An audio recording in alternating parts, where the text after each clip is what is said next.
Bismillahirrahmanirrahim. Assalamualaikum warahmatullahi wabarakatuh. Alhamdulillah wassalatu wassalamu ala asrofil anbiya'i wal mursalin wa ala alihi wa sahbihi ajma'in. Rabbi shrah sadri wa yassir li amri wahlul 'uqdatam min lisani yafqahu qawli. Asyhadu an la ilaha illallah wahdahu la syarika lah wa asyhadu anna Muhammadan abduhu wa rasuluh. Puja, puji dan syukur kita panjatkan kepada Allah Subhanahu wa Ta'ala, karena pada hari ini kita masih bisa berkumpul di sini dalam rangka olahraga dan ngabeberan. Mudah-mudahan berkumpulnya kita di sini dapat rahmat dan ridho Allah Subhanahu wa Ta'ala. Ibu bapak sekalian, alhamdulillah kita sudah bulan puasa sudah menginjak ke 15, bagi yang 15 ada juga yang 16. Nanti lebarannya mah sama-sama. Kalaupun nanti berbeda, saya akan cari yang paling utama. Yang duluan siapa cari?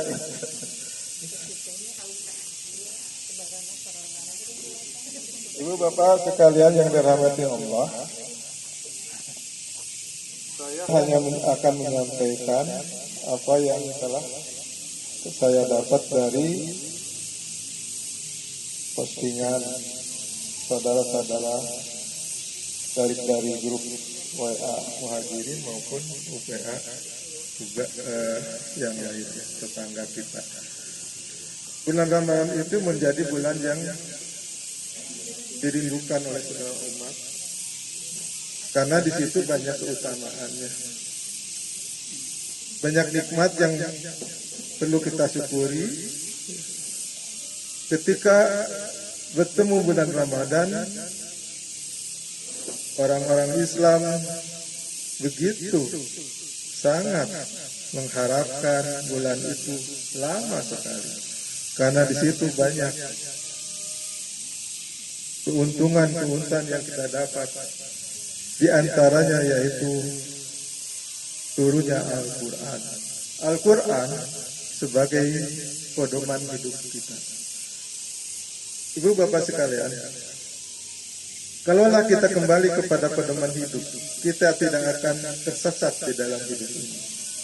Karena dengan pedoman hidup yang kita pegang, pasti tidak akan jauh atau di jalan kita menjadi sesat. Rasulullah SAW berkata, kami wariskan kepadamu dua hal. Jika kalian memegang dua hal tersebut, maka dijamin akan selamat dunia dan akhirat. Apa dua hal itu? Yaitu Quran dan Sunnah. Pertanyaannya, apakah kita sudah memegang itu dengan teguh, dengan tidak ragu-ragu, seperti apa yang telah tadi disampaikan dalam surat Hujurat, dengan tidak ragu-ragu.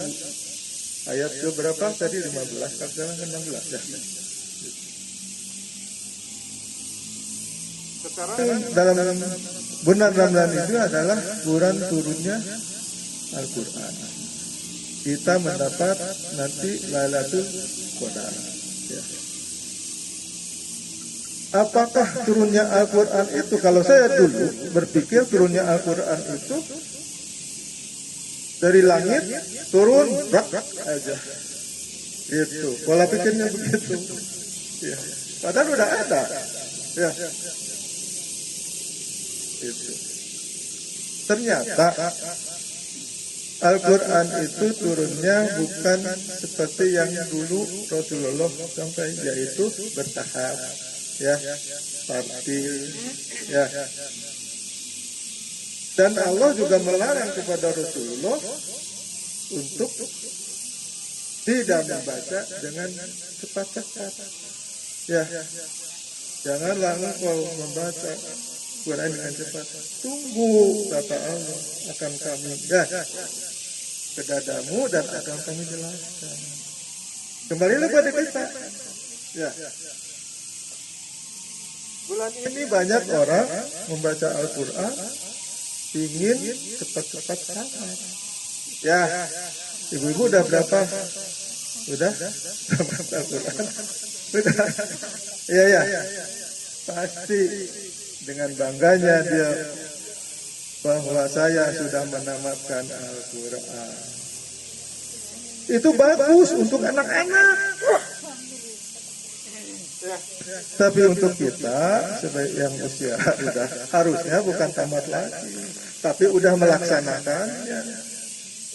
Itu harusnya. Pada malam Lailatul Qadar, sekarang kan udah 15 ya.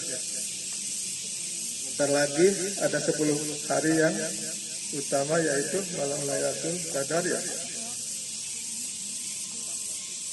Mereka banyak di masjid tinggal, harusnya bukan tinggal situ untuk tidur dan membaca saja, tapi ya ikro Al-Quran itu sampai sejauh mana kita sudah melaksanakan Al-Quran ini, apa yang telah dilaksanakan, ya, apa yang telah dilanggar, apa yang belum dilaksanakan, harusnya begitu. Menurut saya, ya. Jadi 10 hari terakhir itu harusnya di masjid, ya. Coba menggarap lagi Al-Quran itu, ayat-ayatnya, ayat demi ayat, ya. Kan tadi Rasulullah juga menambahnya tartil, tidak tergesa-gesa, ya. Nah, kita pun seperti ini. Itu jangan tergesa-gesa membaca saja. Itu mah urusan anak-anak, ya. Anak-anak boleh nggak apa-apa, tapi untuk kita yang usia, ya, sudah harusnya sudah memenuhi apa yang ada di dalam kitab suci itu, ya, kita sudah harus hafal. Saya yakin kalau ibu-ibu sudah hafal, ya. Seperti tadi surat Al-Hujurat, surat berapa? Surat berapa? Al-Hujurat 49.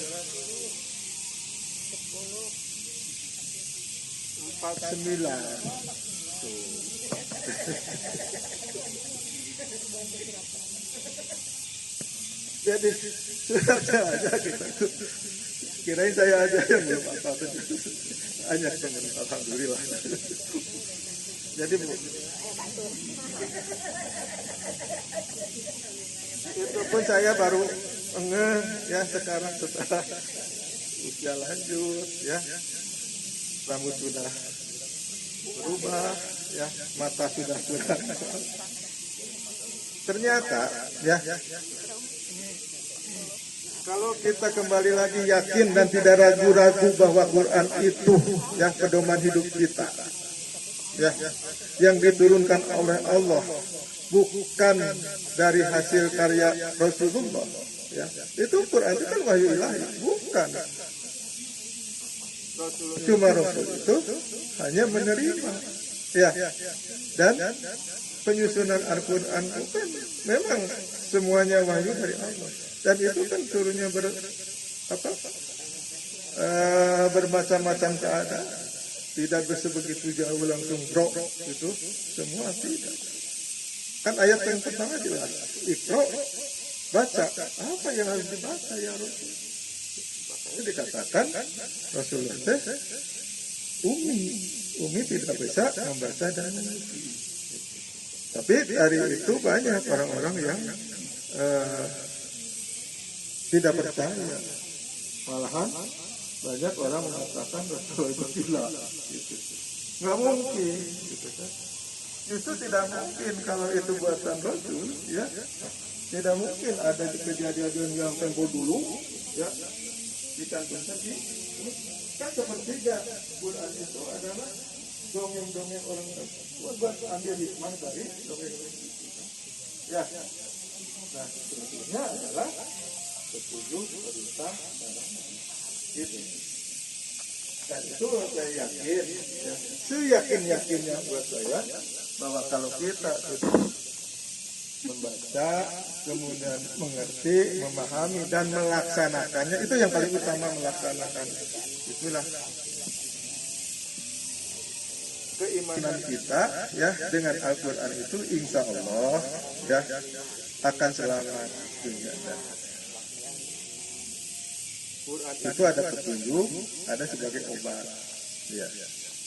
Apapun masalah yang kita hadapi di dunia ini sudah dicantum dalam Al-Quran. Kalau kita mengerti dan memahami. Cuma masalahnya, karena kita itu tidak pernah membaca, ya tidak pernah meneliti, tidak pernah belajar, akhirnya apa? Kita bangga sebagai orang Islam. Maka di ayat tadi Al-Hujurat 14, jangan kau mengatakan sudah beriman, katakan sudah takluk, sudah tumut, yaitu Islam. Ya, itu Al-Hujurat 14. Makanya, ya, ibu bapak sekalian, marilah, tidak ada yang tidak terlambat, ya. Semuanya bisa kita laksanakan. Untuk pribadi saya, marilah saya mengajak kepada ibu-ibu, marilah kita laksanakan Al-Quran. Laksanakannya jangan terlalu banyak. Satu aja, Bu. Bismillahirrahmanirrahim. Coba itu laksanakan. Insya Allah hidup kita akan damai. Apa Bismillahirrahmanirrahim? Iya, pengasih dan penyayang. Kalau kita sifatnya pengasih dan penyayang dalam keadaan apapun, misalnya ibu-ibu ya bekerja di dapur, karena kasih sayang ya memasak untuk anak istri, untuk anak suami, ya itu tidak akan uring-uringan. Cari hayat bantuan dia. Karena ucapannya Bismillahirrahmanirrahim. Tadi gak kumpul. Cintai lamun mereka mamana, rek gawe namai, rek makan kamu Bismillahirrahmanirrahim. Kan saya udah diucapkan, Bu. Tapi itu dilaksanakan. Iya, saya coba orang belajar, belajar. Mari kita belajar melaksanakan Bismillahirrahmanirrahim. Itu aja dulu. Jangan yang karena kita usia sudah lanjut, kasih sayang aja. Karena apa? Karena Allah Maha kasih sayang kepada kita. Tidak terbatas kasih sayang Allah. Seperti apa? Sekarang kan bulan puasa, ya. Rahmat, barokah, wakirohah. Itu Allah udah menampakkan. Ya. Surga dibuka, itu surga dibuka. Tuh, neraka ditutup. Setan dibelenggu. Itu. Setan dibelenggu, kapunggur abi kami tiba setan dibelenggu, tiga setan mati rantai gitu. Walah. Mutanya gitu. Ternyata setan dibelenggu oleh kita sendiri. Karena kita menahan hawa nafsu. Hawa nafsu kan setan. Jadi bukan Allah yang merangkeng, bukan. Allah mah mudah sekali.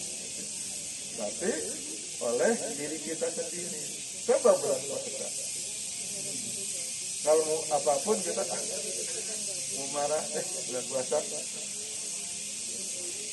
Bikin batal. Oh, itu dikerang. Jadi tahu menahan.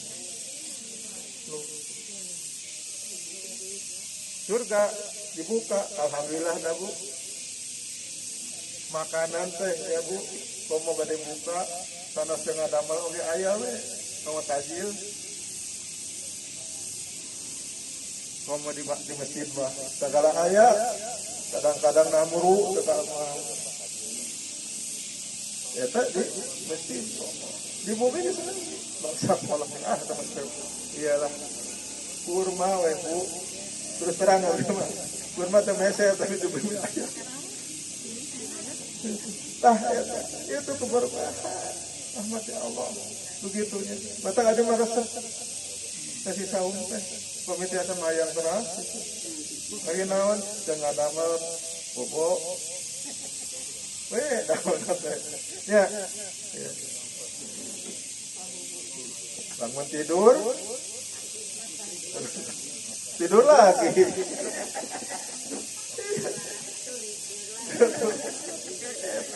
jadi itulah Bu.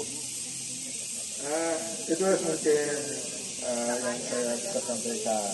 Hanya mengingatkan aja ya apa yang selama ini kita laksanakan.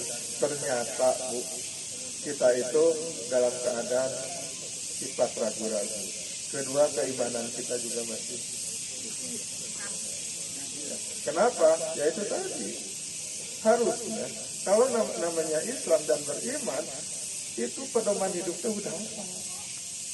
Dan tidak dilanggar. Ada yang hafal tapi dilanggar. Ya. Ada yang hafal tapi tidak dilaksanakan. Tidak dilanggar tapi tidak dilaksanakan. Malahan itu suci. Atau diselewengkan. Makanya karena ada ayat-ayat yang diselewengkan oleh mereka. Itu saja yang bisa saya sampaikan.